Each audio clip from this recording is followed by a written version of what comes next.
Millions of people are using ChatGPT as their therapist, but should they be? The number one use case of generative AI in 2025 wasn't productivity, it was therapy and companionship. So we really need to answer this question, like urgently. And that's exactly what I'm gonna attempt to do in this video. If we're meeting for the first time, hi, I'm Audrey, I'm a therapist, and I'm really interested in this intersection between mental health and AI use. And I wanted to make this video to share with you some crucial things for you to consider if you are using or thinking about using something like ChatGPT in place of a human therapist. Like most things in life, this also isn't black and white. So we'll also be talking about some actually helpful ways that we can use AI for therapeutic support. Notice how I said therapeutic support though, and not therapy. And we'll talk about the difference in this video. And if you are currently using an AI chatbot to help you with your personal problems, then I really urge you to stick around for this video. Arguably, this could be the most important video you watch this year. I know, bold claim, but I'm gonna try to live up to it. Right off the bat, I want to acknowledge, even as a therapist myself, that you can't beat the accessibility of ChatGPT or Claude. Finding a real human therapist who's available on your schedule, who's affordable, and who's a good fit for you is hard, okay? Harder than it should be. So I'm not here to judge you if that's where you're at. However, I do want you to be aware that just because it's convenient and cheap doesn't mean it's not costing you in other ways. And I know that my viewers are smart, critical thinkers. So my goal with this video is simply to give you the information so that you can make your own informed decision. So with that said, let's have a nuanced conversation. I'm gonna start off with the most important point, and it would be remiss for me to make a video on this topic without mentioning this. Categorically, AI chatbots should not be used as a substitute for therapy with a trained professional in cases where there is a safety concern, such as suicidal thoughts, self-harm, abuse, or severe mental health symptoms. AI chatbots can't intervene if there's an emergency or recognize warning signs or take responsibility for your care in the same way that a licensed mental health professional can. And there are documented cases of vulnerable individuals experiencing serious harm after heavily using AI chatbots that reinforce dangerous thinking. I know these are extreme cases, but I would still rather err on the side of caution. So if you are experiencing any of these things, I will leave some resources in the description to help you find professional help in your area. This isn't an exhaustive list, but it could be a starting point. Now, for the majority of us who aren't in that place, but are dealing with more everyday stuff like anxiety, relationship issues, disappointment, frustration, this tendency for AI chatbots to endlessly validate you still isn't harmless. You might have heard of people talking about AI sycophancy. It's this tendency for these AI chatbots to be persistent yes men and to always respond to you in a very validating, flattering way. And here's the thing. That's a feature, not a bug. This technology is optimized for user engagement and to keep you coming back for more. And what better way to do that than to make every interaction feel really good? There's always gonna be a commercial incentive when it comes to using AI chatbots, and that's not always gonna be in line with your best interest. It's crucial to understand that just because ChatGPT or Claude's responses feel therapeutic doesn't mean it's actually helping you. And in fact, it could actually be keeping you stuck or even making things even worse. On the most extreme end of things, we have cases of AI psychosis. This is another term that's been really taken off lately. This isn't an official diagnosis, but it does refer to reported cases of vulnerable individuals developing delusions after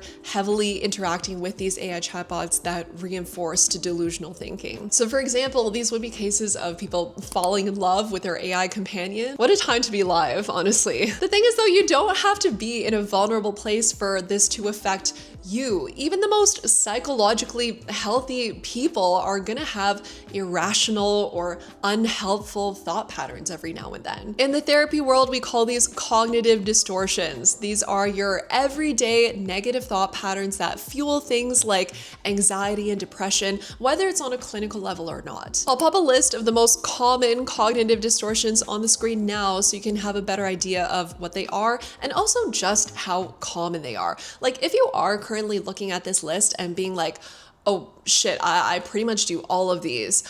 Same. It's not necessarily anything to immediately be worried about, but where it can become a problem is if you are using AI as your therapist and it's just continually telling you how justified you are, there is a chance that it could just be reinforcing these negative thought patterns and like creating this echo chamber of your negative thoughts. I found this really interesting study from Stanford that only came out in March of this year. It tested how the sycophancy of AI chatbots like ChatGPT, Claude, and Gemini impacted people's judgment and behavior in conflicts in relationships. And what it found blew my mind. AI affirmed users' actions 49% more often than humans on average, including in cases involving deception, illegality, or other harms. And that even a single interaction with sycophantic AI reduced participants' willingness to take responsibility and repair interpersonal conflicts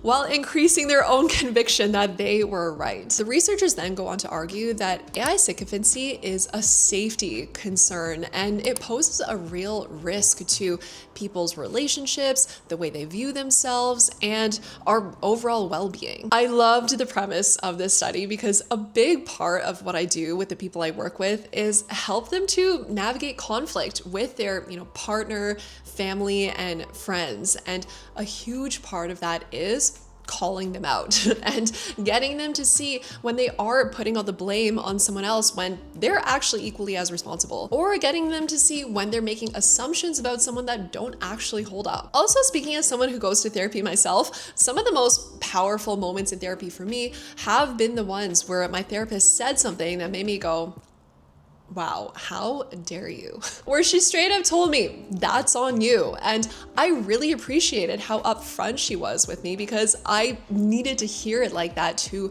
change my ways. As therapists, our job isn't just to make you feel good all the time, it's to help you to grow. And growth doesn't come from coddling, it comes from discomfort and honestly confronting yourself. And right now, I'm not convinced that AI can do that as effectively as a real human therapist can. There's another risk with sycophantic AI that we need to talk about, and that's the potential impact it could be having on your emotional independence. As therapists, we actually want you to need us less and less over time because the goal of therapy isn't to create a dependence, it's to equip you with the skills and confidence to be able to navigate challenges and make decisions for the most part on your own. Which is why the title of this article, which is literally Sycophantic AI Promotes Dependence, tells me that AI chatbots are doing the exact opposite. One of the biggest differences between going to a therapist versus AI for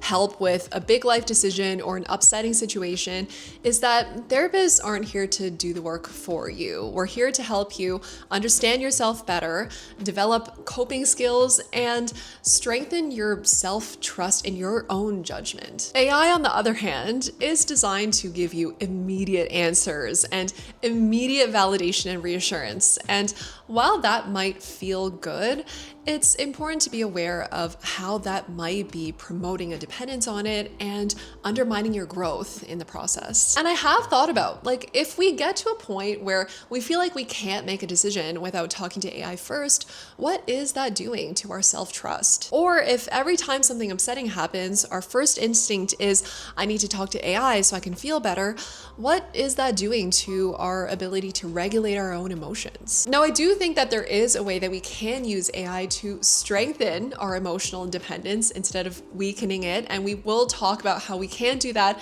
later in the video. But for now, I really invite you to consider how, depending on whether you go to a therapist or AI when you're dealing with a personal challenge, you could end up going down two very different paths. Next, let's talk about what using AI as your therapist might be doing to your real life relationships. An AI chatbot is available to support you 24/7. It's always going to tell you what you want to hear. It's never going to to run out of patience and it'll never let you down, all without ever having to worry about judgment. And that's not something you're going to get with another human, not even a therapist. Esther Perel is a leading relationship expert and one of my heroes. And in a lot of her recent interviews, she's been warning us against how when we rely on AI for emotional support, we can start to expect this same level of perfection and predictability in our real life relationships, which obviously isn't realistic. And what if that's reducing our tolerance for the friction and discomfort that's a perfectly normal and healthy part of relationships? And what is that going to mean for us as a society? Like,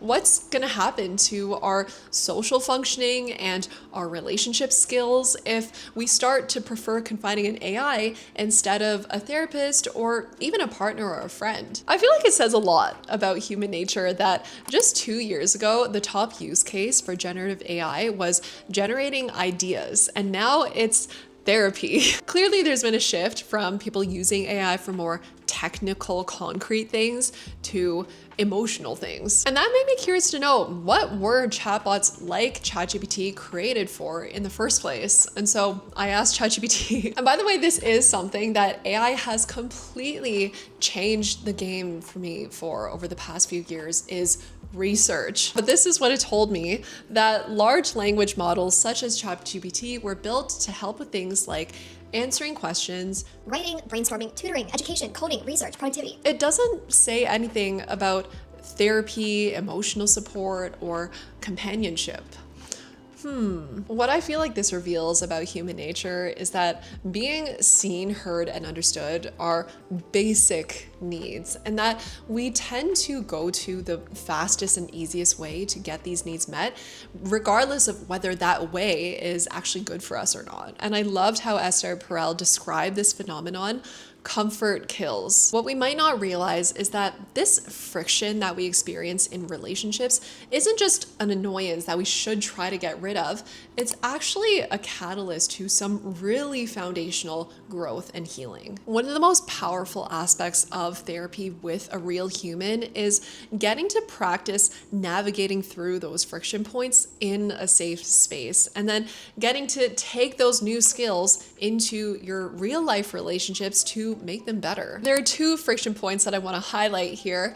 The first one being what the therapy world calls rupture and repair. Therapists aren't perfect, okay? We might let you down just like anyone else in your life. And when that happens in therapy, that is a huge opportunity for healing. I've actually personally gone through this with my own therapist. There was this one time where the way she said something really didn't sit well with me. And it affected me that much that I mustered up the courage to bring it up to her. And she just fully apologized and took accountability and said, I don't ever want to make you feel like that, and I'll do my best not to do that again. And importantly, she followed through, and she hasn't done it since. And at no point through this entire thing was there any defensiveness. And this whole experience was so healing for me, not just the experience itself, but also because it gave me a first-hand model of what I should expect in my own relationships when it comes to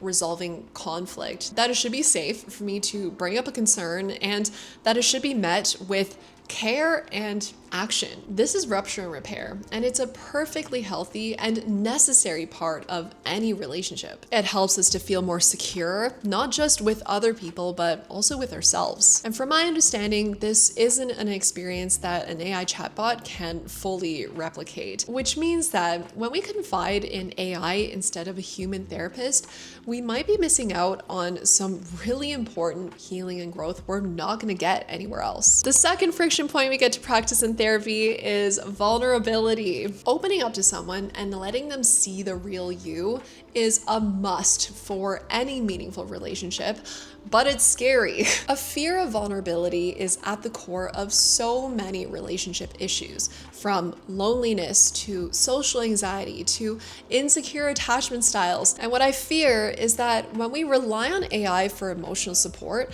we're bypassing this need to be vulnerable and making us even less willing to open up to other humans, and in the process, making us feel even more disconnected. This is the anxiety avoidance cycle. You're anxious about something, so you avoid it, maybe by talking to ChatGPT instead of a real human, which gives you a moment of relief, which reinforces his behavior, which makes you more likely to do it again next time, and it just fuels this anxiety and it becomes a vicious cycle. And as I was researching for this video, I actually came across a study that found that people who are lonely are more likely to spend significantly more time on ChatGPT while also reporting feeling even lonelier, which I find so sad. But also I feel like this is just the anxiety avoidance cycle in action. Therapy with another human gives you the chance to break that cycle. It gives you the experience of opening up to another human and being accepted and not judged or rejected. And not only is that healing in itself, but it also makes it easier for you to be vulnerable outside of therapy and build stronger relationships. Overall, my belief is that there are certain friction points in life that if we were to eliminate them using technology, would lead to us living less meaningful lives. And the friction that comes with human therapy is one of them. Personally, this friction has helped me to become more emotionally intelligent, a better friend, daughter, and partner. And even though that growth did come with a price, I still think it was worth it. Next, let's talk about the fundamentally human elements of therapy that AI simply can't replace. There are two things that I can think of. The first one being nonverbal communication. An AI chatbot can't pick up on the way that your tone changes and your shoulders drop whenever you start talking about your childhood. It can't see your face light up when you have a light bulb moment that helps you to move on from your ex-partner. It can't tell if you've come in looking especially low one day, or that your voice cracks every time you start talking about a parent. As a therapist, these nonverbal cues, aka your facial expression, body language, tone of voice, and even your sense of humor, give me so much valuable information about who someone is. And honestly don't know how I could do my job without this information by just like texting someone back and forth, which is essentially what you're doing when you use ChatGPT as your therapist, if you think about it. And that makes me wonder, without all of this nuance and context,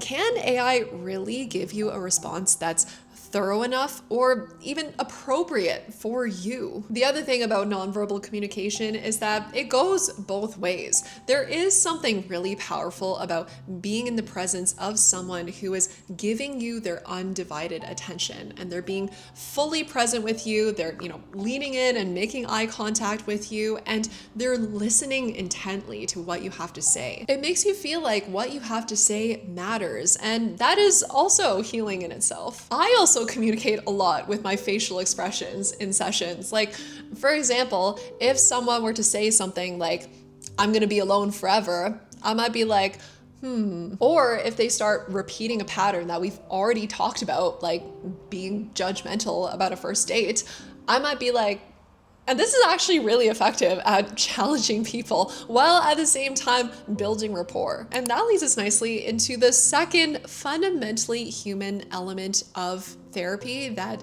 AI can't replicate, which is a safe, trusting relationship with another person. The biggest predictor of positive outcomes from therapy isn't the type of therapy being used or how many years of experience the therapist has. It's the quality of the therapeutic relationship itself. And that relationship is made up of ingredients that you simply can't get from AI. The first and most basic one being empathy. I know it feels like ChatGPT really does empathize with you, but it's important to understand that empathy is so much more than just words. By definition, empathy is feeling someone else's emotions as your own, and it's actually a physiological process that happens in the nervous system. ChatGPT doesn't have its own emotions or a nervous system that it can empathize with you with. A closely related phenomenon is co-regulation, which is the second ingredient. If you've ever been to a real human therapist and you thought, wow, this person has such a calming presence, co-regulation might explain that. This is when the nervous systems of two people interacting sync with each other. So your therapist's regulated nervous system might be soothing and regulating yours just by interacting with you. Again, an AI chatbot has no nervous system, so this would be a huge part of healing you'd be missing out on. The next ingredient is curiosity. There is something healing about having someone be curious about you and asking you thoughtful questions to get to know you better. It makes you feel seen and like you matter. Curiosity comes from care, and an AI chatbot can't care about you, so it doesn't have the capacity to be curious about you either. It can ask questions, but that's not the same thing. And then there's mutual respect. The reason why I take what my therapist has to say to heart is because I respect her, and I can tell that she respects me.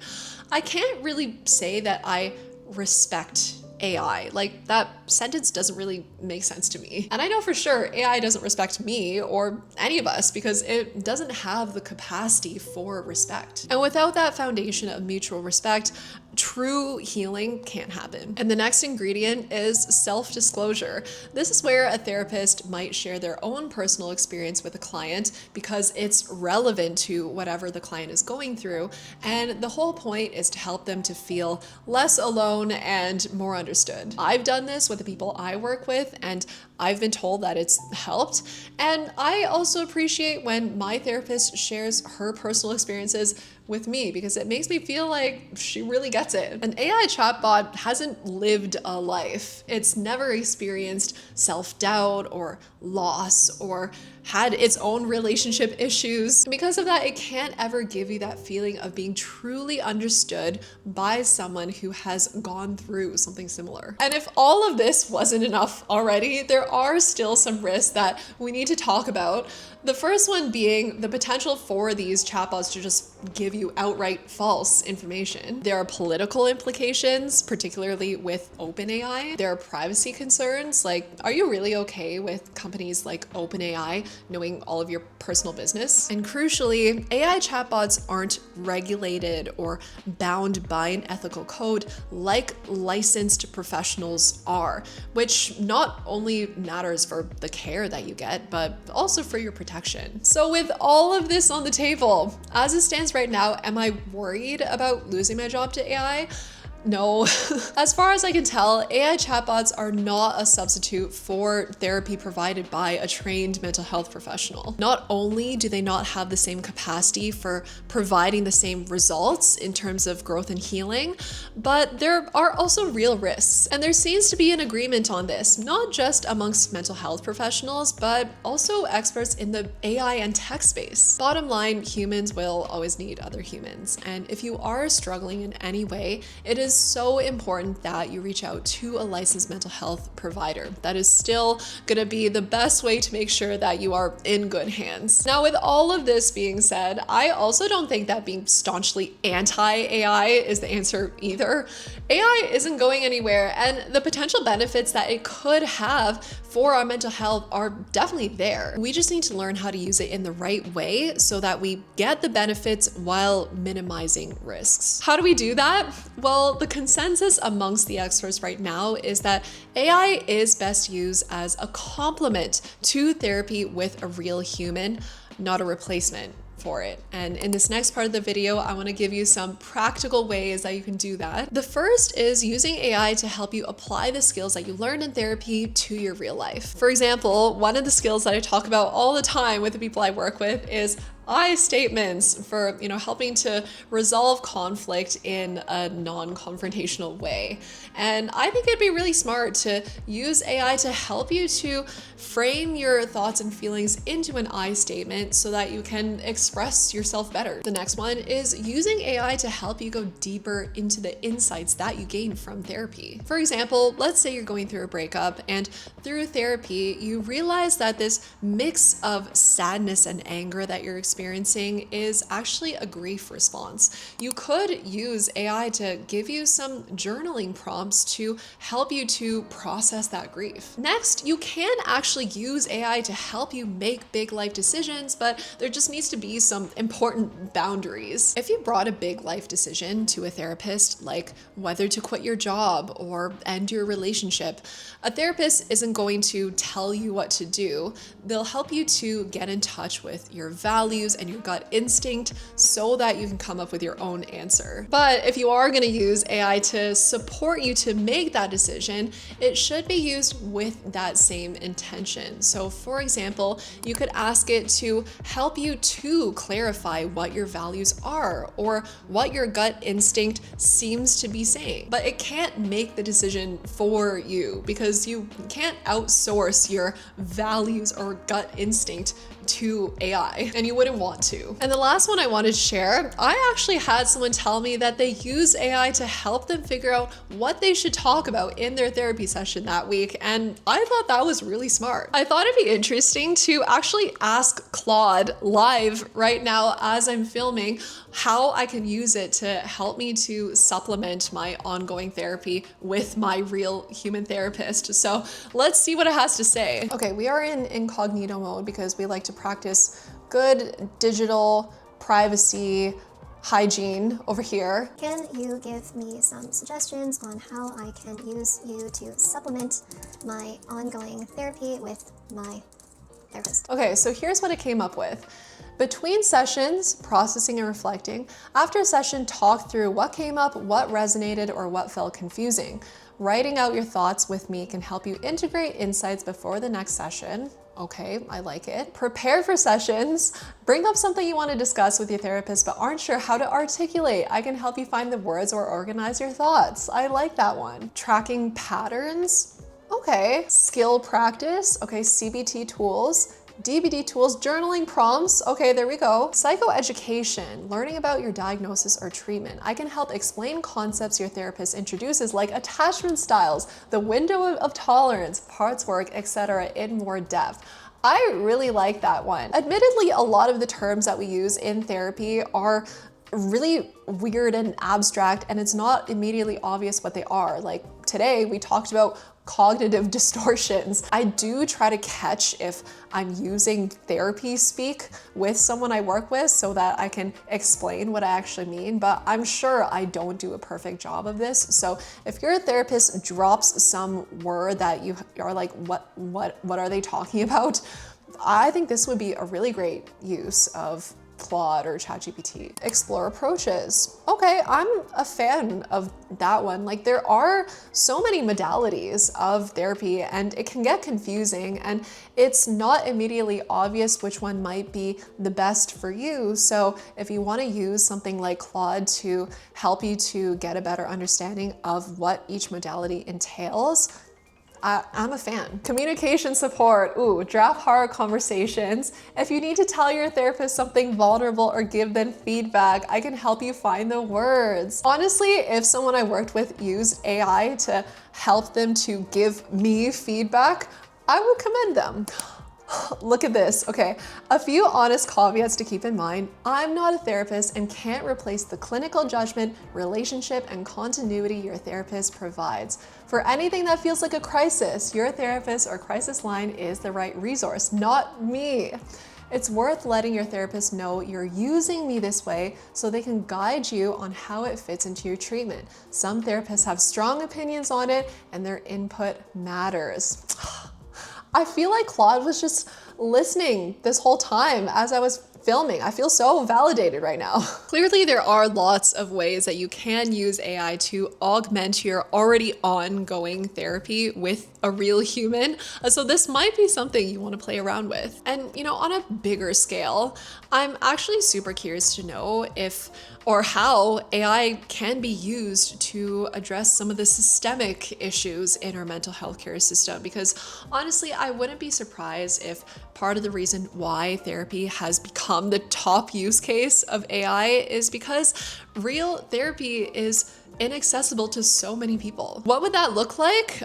Good question. I'm not entirely sure, but what I'm pretty sure of is that it is going to change the way how I do my job too. And hopefully in a way that allows me to support the people I work with even better. Even if that were to happen though, systemic change is slow, definitely slower than the rate that AI is taking off. So in the meantime, it's going to be really important that we use our discernment, that we're never taking what AI says as gospel and we're running its responses through our own critical thinking. And importantly, that we're treating it as a supplement to human therapy, not a substitute. I feel like this moment with AI does feel a lot like when social media was taking off back in my day.